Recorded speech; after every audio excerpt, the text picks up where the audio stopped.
Halo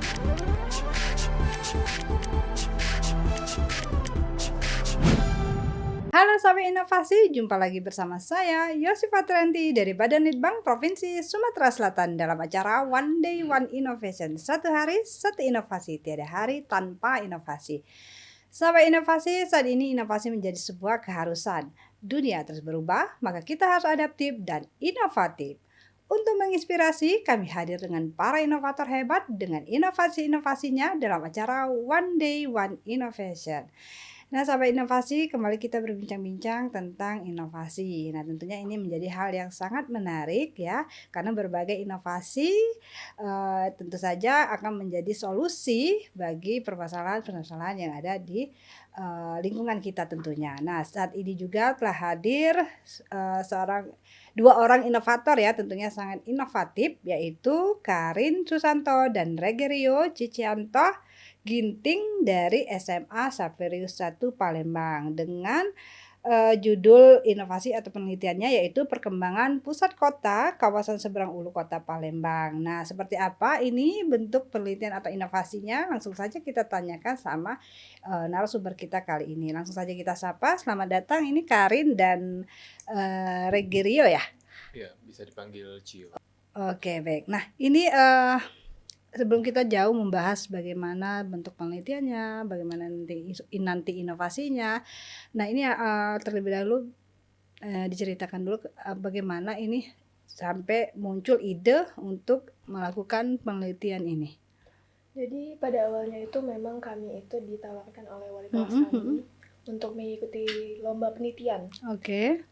Yang diadakan oleh PLB, LPB. penelitian belia gitu kan. Oke. Nah, itu tuh judulnya pun itu kami direkomendasikan oleh wali kelas kami. Sebenarnya memang latar belakangnya kami bisa milih judul ini tuh karena kami tuh ngelihat ada perbedaan yang terlalu signifikan antara si Seberang Ulu dan Seberang Ilir. Kalau kita lihat Seberang Ilir itu lebih banyak pusat pemerintahannya ada di Seberang Ilir, lalu sekolahnya pun banyak di Seberang Ilir, sedangkan Seberang Ulu ini hanya terkonsentrasi pada pemukiman penduduk yang tidak beraturan. Nah, jadi kami itu pengen tahu apa aja sih faktor-faktor kenapa sampai si Seberang Ulu ini ketimpangan sama Seberang Ilir. Sama kami juga mencari apa sih solusi yang bisa dilakukan. Oke, jadi memang melihat sepertinya ya kawasan yang di seberang Ilir ini lebih maju kelihatannya ya dibanding seberang Ulu, padahal sama-sama berada di pusat kota ya sebenarnya ya ini ya. Nah, penelitian ini dilakukan di tahun 2023 kemarin. Oke, tahun kemarin ya. Dari bulan Agustus sampai sekitar September. Oke, jadi kurang lebih Oktober sampai Oktober. Ya, kurang lebih 3 bulan ya. Iya. Itu mulai dari pengumpulan data sampai ke pengolahan data. Yes. Oke. Nah, ini metode penelitian sendiri seperti apa? Jadi untuk metode yang kami gunakan di penelitian ini itu lebih ke kualitatif karena memang kami tidak menggunakan banyak-banyak angka gitu ya. Okay. Nah, jadi kami lebih banyak menggunakan dokumentasi. Jadi kami mengumpulkan sumber-sumber yang memang sudah dilakukan oleh peneliti-peneliti dahulu, kami gabungkan, kami rangkai menjadi satu, kami rangkum untuk kami gunakan sebagai pembahasan, di mana salah satu sumbernya itu adalah skripsi dari wali kelas kami sendiri. Oke, jadi ini boleh dikatakan adalah penelitian lanjutan ya yang telah dilakukan sebelumnya sama pembimbingnya sendiri ya, gurunya yang di sekolah ya. Oke, artinya boleh dibilang ini apakah penelitian ini adalah penelitian studi literatur ya? Iya, betul. Untuk pendalaman mungkin pendalaman informasi mungkin ke pemangku atau tokoh-tokoh masyarakat dilakukan atau tidak? Kalau itu nggak kami lakuin, kami benar-benar lebih ke mengumpulkan data yang ada ya, data yang tersedia dari internet, dari buku-buku yang ada. Dan karena deadline yang terbatas juga, kami harus mengejar deadline dan pengolahan dari pembahasan, jadi hanya pengumpulan data yang sudah ada saja. Oke, nah ini menarik ya penelitiannya. Ini sepertinya di bidang geografi ya, tidak sampai apakah penelitiannya juga menyentuh ke bidang ekonomi atau juga ke apa ke pendalaman bagaimana karakter penduduknya? Kami cuman lebih berfokus ke geografinya aja sih, karena dari lombanya sendiri juga sudah dikelompokkan betul-betul. Oke, jadi memang sudah ada ketentuannya ya, Iya. bahwa ini memang khusus untuk bagaimana melihat perbedaan itu dilihat dari topografinya.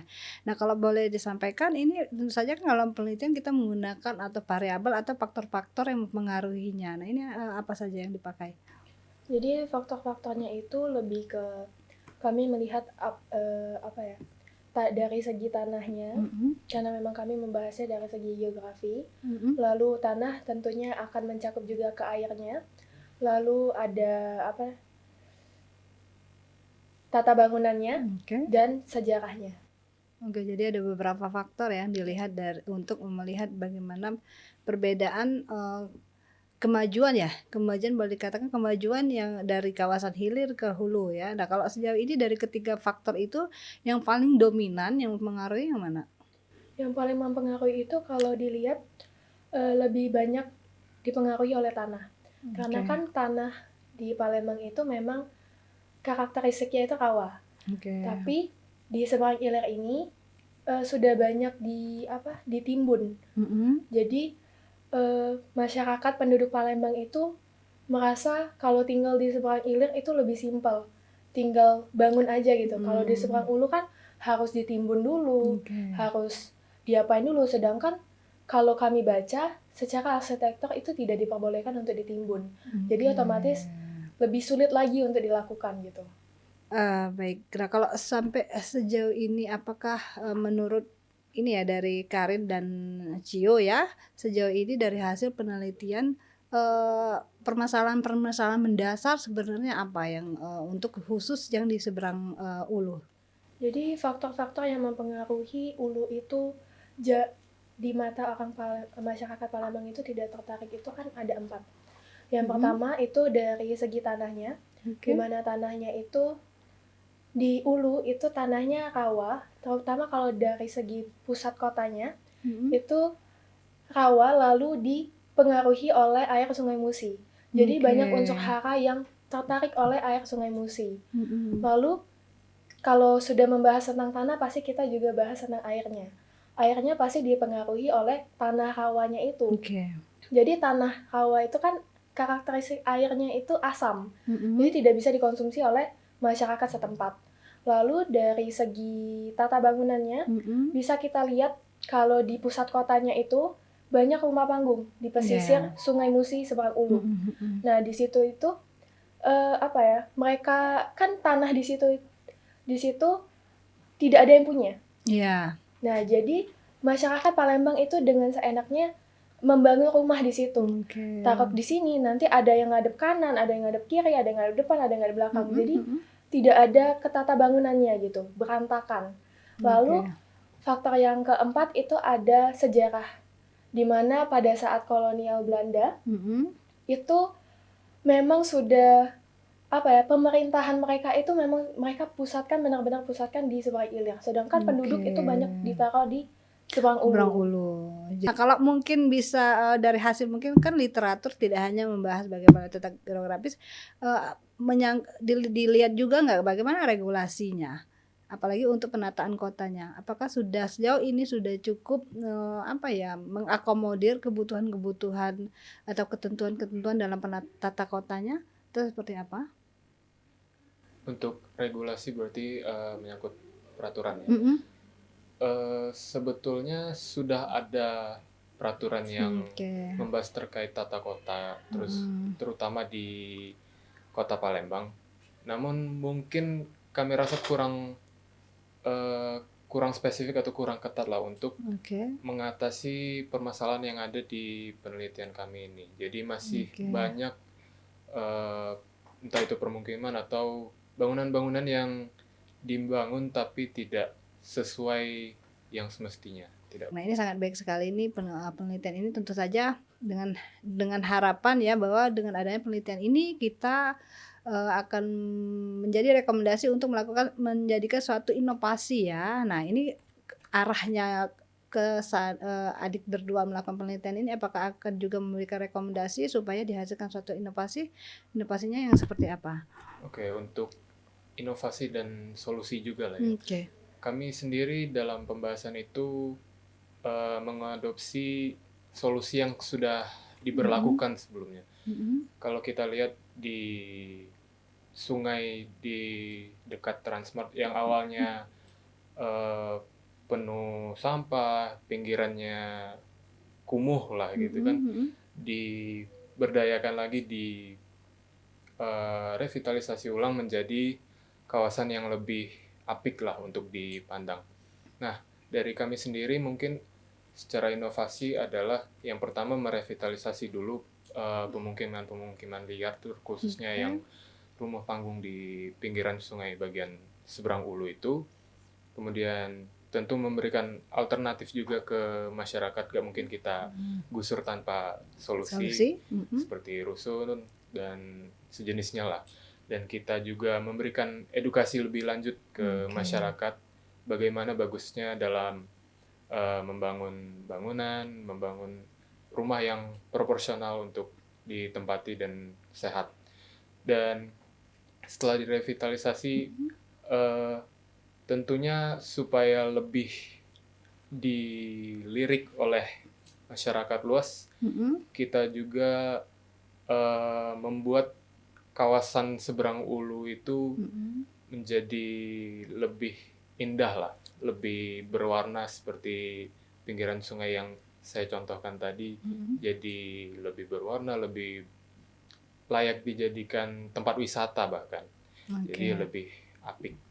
Oke, jadi memang ini tujuannya adalah bagaimana nanti merekomendasikan suatu inovasi dalam ini ya di bidang kawasan penataan kawasan suatu kawasan ya sehingga memang menjadi lebih bermanfaat tentunya dan ini juga diharapkan dapat meningkatkan perekonomian masyarakat sekitar Sungai Musi ya tentunya ya atau khususnya seberang Ulu ya. Oke, baik. Nah, ini Karin dan Cio ya ini sebenarnya waktu kita telah habis nih sebenarnya menarik sekali ya ini apalagi tentang penataan kawasan ya yang di seberang Ulu memang ini menjadi PR kita semua tentunya ya. Oke, nah mungkin di lain waktu ya.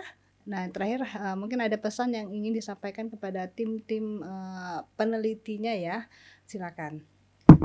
Mungkin saya mau berterima kasih sama pembina saya sendiri yaitu Bapak Noviawan MPD, di mana Bapak Noviawan MPD ini memang sudah membimbing kami dari awal kami lomba sampai kami juara di provinsi, lalu lanjut lagi ke nasional, beliau yang sudah membimbing kami.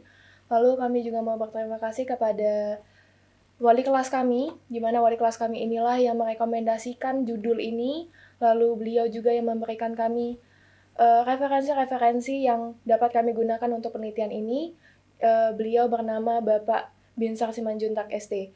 Lalu saya juga tidak lupa berterima kasih kepada orang tua dan teman-teman kami yang sudah mendukung kami sepanjang penelitian ini.